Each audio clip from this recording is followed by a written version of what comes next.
Hey everybody, my name is Kam Tetu and welcome to Elevate. It's Gagasi FM. We bring you special conversations every single week, having a conversation with Osaziwa and a band that are doing amazing things like Mpakathini. We tell stories about what baqhamuka phi, baya kuphi, ibuphi umzimba abadlule kubona in order ukuthi babe izinto abayizona namhlanje. Namhlanje we're joined by none other than the wonderful man of God. And of course, we're joined by multi-award winner and of course, a father of three, married to one woman. Oh, God.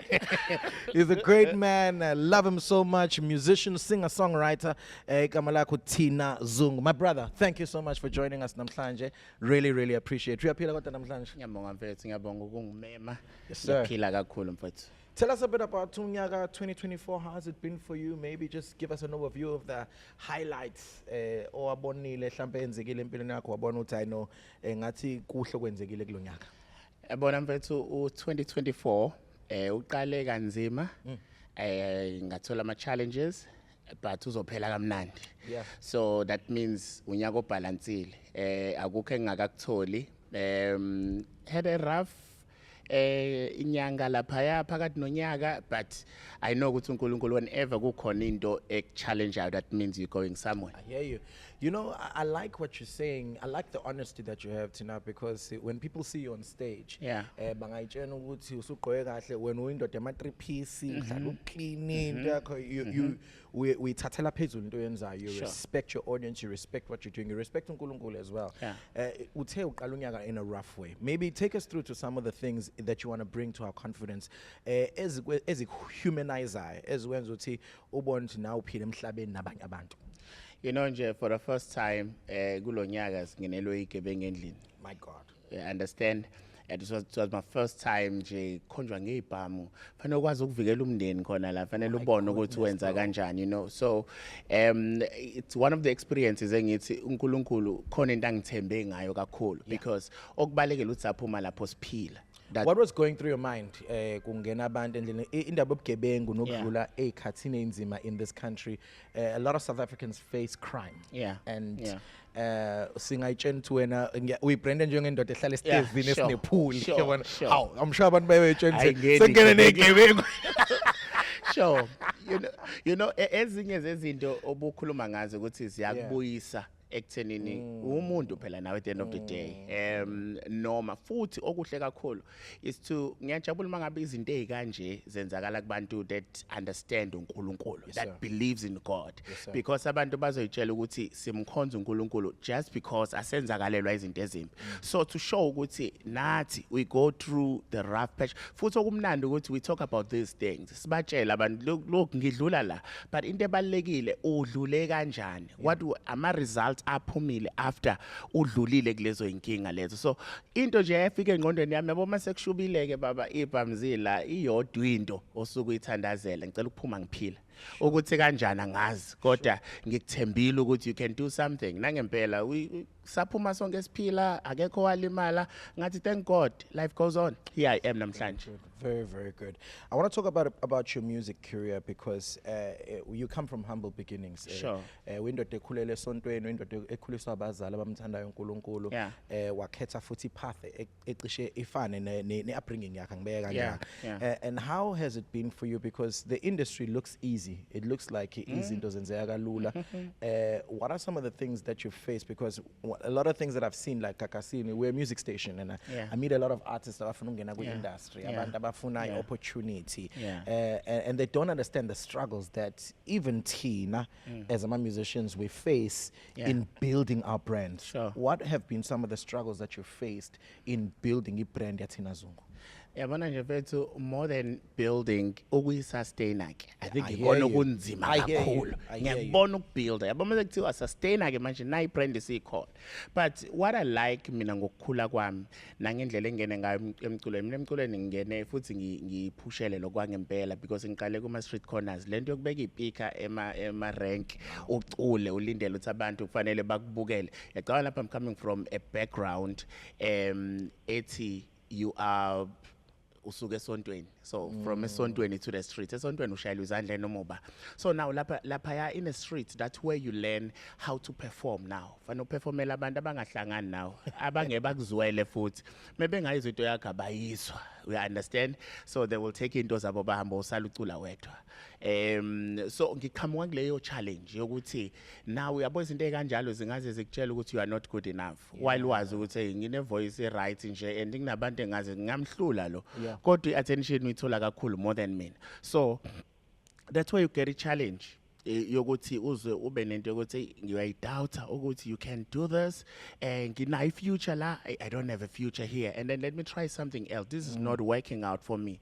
So siqhamuka lapho. That's why mase kufika esigabeni sokuthi now sustain your brand. Uqabanga le yanto engisuka kuyona uthi hayi mina once ngeke ngaba khathini esikanje ngaze ngafika la so yini engangihlula ukuthi ngoba sengifikile let me try. So that's where you learn ukuhlonipha abantu. That's where you learn to appreciate those people who loves you and love them back because I think most of us siyathanda ukuthandwa but we find ukuthi we don't love abantu. So now lokho kuvuna yilokho sokukutshalile. So lezi zinto zangishape ngilothi na nguyena namhlanje understanding important yokusupport abantu, understanding ukukhulela kule background yokukhuliswa ukuthi uqala ukuhlanipha ukumesaba uNkulunkulu. When you more respect uNkulunkulu noma umesaba uNkulunkulu ziningi izinto okwazi ukuvikeleka kusona. We live in a very competitive industry. Awukwazi ukubalekela lokho.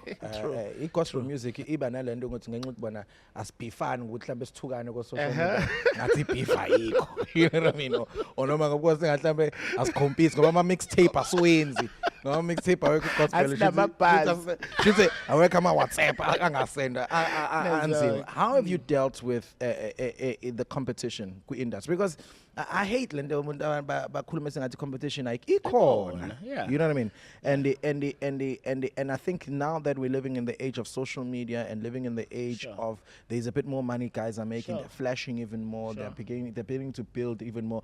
Thina is not the only guy on the stage anymore. Kodwa sengathi mina ngedwa. Ngiyamemeza exactly. How do you and especially if you're going through low moments, how do you rise in making sure that you still keep to your authentic self, number one, and number two, ungayishiyi purpose uNkulunkulu akubekele yona la emhlabeni? You know mfethu le competition uqinisile ikhona futhi yonke indawo whether even kubafundisi emasontweni. Yes sir. Yeah, so ngesibalekele because another thing kufanele uyazi once kwanemali phakathi obviously that's a business. And leyo nto izokwenza ukuthi kube ne competition because mengibona nangu umthetho lapha ku poster nami ngiyafuna ukuyongena kule poster because ngiyazi ukuthi uyosebenza nami that there's something that I need. But what helps you ama values okhuliswe ngawo awushintshwa complete izinto ezenzakalayo kwi-industry mangabe ukhuliswe kahle and understanding ipurpose yakho noNkulunkulu ingaze ize ikulahlekele. So coming to your question indlela engidila ngayo nalezi zinto is to understand myself and believe in myself ukuthi noma ngingabizwanga la but I know one day ngobizwa because I'm different. Ngiyenza uthina I'm doing mengingena stage ngicula uthina so there's no one knows about uthina ngaphandle well undumiso is becoming mhlambe uzoba khona undumiso is doing very great so mhlambe uzoba khona komunye uthina but what I like ukuthi mekubiza uthina kuzoqhamuka uthina ngeke kubiza uthina kuqhamuke omunye umuntu. So believing in yourself ikwenza ukuthi noma ikhona i-competition but wazi ukuthi ngihlukile okusalayo mina nginale spice sami ngedwa ekuyinto yami ngedwa. So I think ukubelievela kuwena ungenzi into yomunye umuntu kukwenza ukuthi noma ngihleze ngithi ke mina wonke umuntu unomona nawe nowakho owazi ukuthi ucontrola kanjani akufanele ufike la ngiu-attenda kanje umona wami nayi level ekufanele ufike because omunye umona uyakudestroya omunye uyakwakho ukuthi wenze kangcono challenge. I hear you. You are not a stranger to social media. As you're living a public life, you know, and as you're living a public life, you face kunabantu okhuluma ngabo ukuthi bayakuthanda nawe uyabathanda back and then kunabantu abangakudingi. Kunabantu abakhuluma ngendlela abafuna ukukhuluma ngayo. We've seen you go into acting before and people were not happy about scenes that you've played and we've seen you umfundisi onjani lo wenza lezo zinto. How do you deal with bad mail or angibeka nje how do you deal with negative criticism eqhamuka from abantu abaku social media? Look mina lapha ku social media abaphila abana ayikho umuntu ophila ku social media. So I think iyangisiza la abaphila abantu balapha ayekho umuntu ongavuka avukela ukuthuka omunye umuntu Sure. you know ophilayo lokwangempela. So what helps me ilento engishilo yokuthi nikeza uthando kulokunikezayo and just ignore the negative. So ungawathatha ama negatives ulokhu uzama even when I respond konke ngirespondela ukuthi nje ngithi Sure. phuma kanjalo. So I don't put heart eyintweni negative, but that helps you.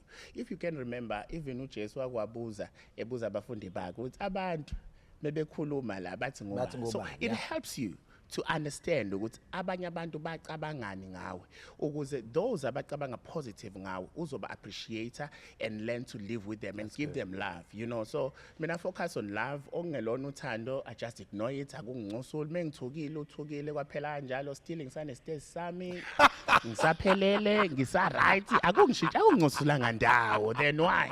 I hear you, brother. I want to draw this conversation to a close. I've got so many things to ask you. But I want to draw this to a close. You've transitioned into ministry. Sure. And I think it's a very interesting conversation. I transitioned from music to industry to ministry as well about 6-7 years ago. When I took over my dad's church, you know. How have you found what are some of the challenges that you're dealing with in kind of now building this new thing at Ibandla? And how is it going for you?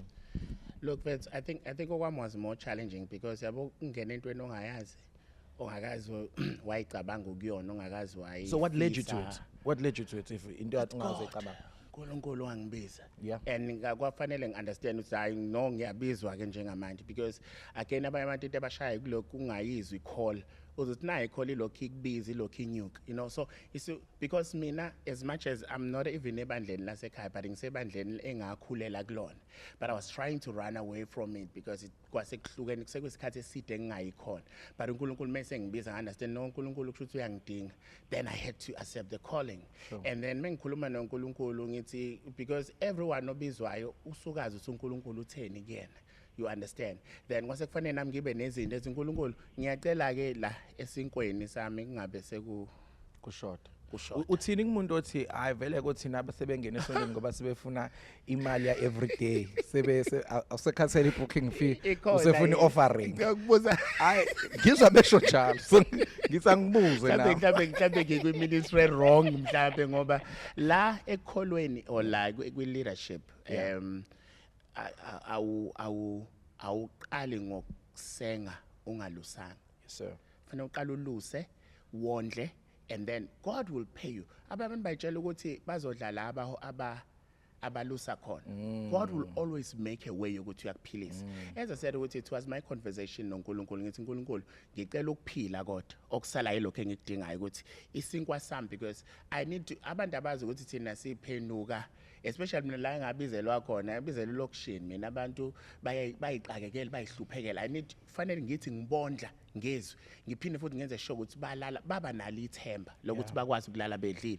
Kuyimanje we're doing a building yebandla. I'm the one who's funding that. Sure. You understand? But uNkulunkulu uyakwenza lokho ngami. You understand? Because if it wasn't for God, I'm not a pastor, I'm not leading, I'm not doing everything lengiyenza. So it's to understand the calling and mase ucela uNkulunkulu enza ngendlela yakho nangesikhathi sakho nangokwenza kwakho. So abanye abantu ngiyazi bayitshela ukuthi leader is to add the status, not about the status, but it's a calling. I hear you. Finally, there's someone that's listening, loves your music, loves your work, followed you all your life, supported you, bought albums. Ucula konke kugcineni ucula ayikucula ngalaza album angayithenganga. Sure. But they haven't found their purpose. They haven't found what God has put in there. You're talking about hearing God. You're talking about umazi uNkulunkulu ukuthi ufuna wenzeni. Uthini kulo muntu namhlanje or who's feeling lost, who's feeling like they're just going around in circles. Impilo is really it doesn't make sense. Yeah. You know what? Fortunately, kulonyaka ebandleni going ngesiqubu lesithi ukuze ngimazi yena bese ngazi namandla ovuko lwakhe. So now I've been telling abantu that have been coming enkonzweni ngathi first before izinto zakho ofuna ukuyi-achieve nani just take this year as a year of ukwazi uNkulunkulu so that uzomazi nezinto angakwazi ukwenzela zona. I think that one will give you hope. That one mawusumazi yena uthi ngiyashiya konke lokho kunye, but I just want to know because uNkulunkulu uhlelele wonke umuntu ngesikhathi sakhe. Unfortunately nathi izinto esizona manje sasingazazanga 10 years back. Only if I knew 10 years back ukuthi ngizoba yilo Thina nguyena, kunezinto engangeke ngize ngizenze, kunama struggles engadlula kuona engangeke ngiqake nangawo. You understand? But yonke into uNkulunkulu uyenza ngesikhathi sakhe. Mangabe khuluma noTimotheo ukuthiwa zithobe phansi kwesandla sikaNkulunkulu esinamandla, yena uzokuphakamisa. Hayi ngesikhathi sakho nothi abazali bakho nothi esokuthi abangani bakubafilana, ngesikhathi esifaneleyo. So it's a matter of waiting for the right time ukuthi uNkulunkulu yini ayifuna ukuyenza ngayo. So I cannot ngeke ngikwazi ukumkhipha uNkulunkulu ekunikezeni ithemba because uyena osenzela zonke izinto. That my belief ukuthi everything enginayo ngiyenze lo uNkulunkulu ukuthi usebenzisa bani for him to do it, but ngiyenze lo yena. So zithobe phansi kwesandla sakhe esinamandla uzokuphakamisa ngesikhathi esifanele ukuthi now you are ready to be where you're supposed to be. My brother, thank you. Thank you so much. Thank you for inspiring us. Thank you so much for opening up your heart to us. Thank you for continuing wenza umsebenzi kaNkulunkulu ngokuziqhenya nangendlela. We look at the gospel and I realize ukuthi you are a poster boy and a billboard. The scriptures ethi Ephesians chapter 1 uthi uzobe advertisement. We advert kahle kahle. Yalokhu uNkulunkulu afuna ukwenza empilweni. So we appreciate your consistency and we appreciate konke. May God bless you in the next year and what you experience this year be nothing but a taste. UNkulunkulu aqhubeka elevate above. Thank you so much, my brother. Thank you, bro. That's Thina Zungu that we had namhlanje on Elevate. It's been absolutely amazing. I hope that you've enjoyed this conversation. Keep it locked right here on Gagasi FM for more conversations that will elevate you and elevate us.